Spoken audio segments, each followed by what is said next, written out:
The sky stretched above me, pale with streaks of pink. Beautiful. But where was our ceiling? Had my house been blown open in the night? Or was I dead, and this was what was next? Did our souls really rise up when our bodies went into the ground? To sway in the sky? Because my bed lifted and sank. Lifted and sank. I must be sick. Why didn't Mother come to feel my forehead? To check my fever? To cool me? My sisters cried, sharp and piercing. Poor Kemi and Ty must have been sick too. Where was Mother? Father? Didn't they hear us?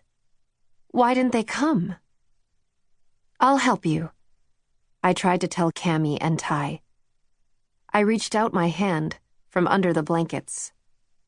No, one wasn't a blanket. It was my coat. That was right. It had been a bombing night. I'd slept under my coat. The other was a blanket, but not my own. It was gray-blue, woolen, heavy, and damp. It smelled fishy, like the sea. The sea. The sea. The sea. The sea! Gulls cried above us. Not my sisters.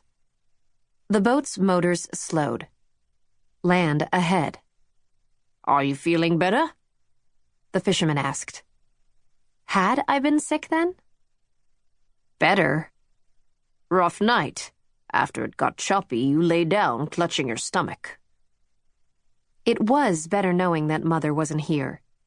Better than having called and called her when I was sick, to have her ignore me and Kemi and Ty when we needed her. She wouldn't do that. I feel okay. That's Ellen? It is. My stomach gave another awful swoop. I had never been to Ellen. I would set foot in a new country for the first time. Alone. But Megs, my best friend, would be there. She had set out ahead of me. We would find each other. She had said she would be with me, whatever happened. I was the one who'd fallen behind, but I'd promised to catch up. Megs? Megs? I called for her in my heart, like we'd practiced. It had worked one time in the past, our silent way of reaching for each other. But there was no answer. My fault. I sat up. I felt better looking over the edge of the boat. Watching the deep blue water rock and sway made it feel more natural for my body to be doing it too. What are you meant to do in Ellen? The fisherman asked. I watched the waves for another moment, gently biting my lip. I don't know. I was just told to get there. I was sorry I couldn't tell him more. He had shuttled me across the water overnight at a moment's notice.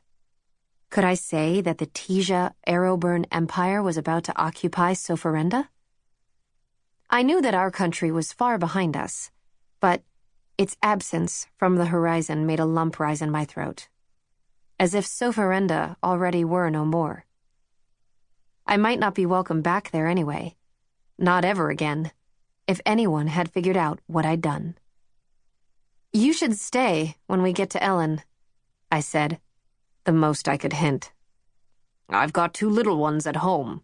They're probably worried because I didn't come back last night. A boy and a girl. Faces pressed against their front window, waiting for their father. Their mother, even more anxious, pretending she wasn't, hovering nearby. I sat back and drew my knees up to my chest. I'm sorry. It's my fault you didn't go home. We should have taken the time to get his family. I hadn't thought. Not at all.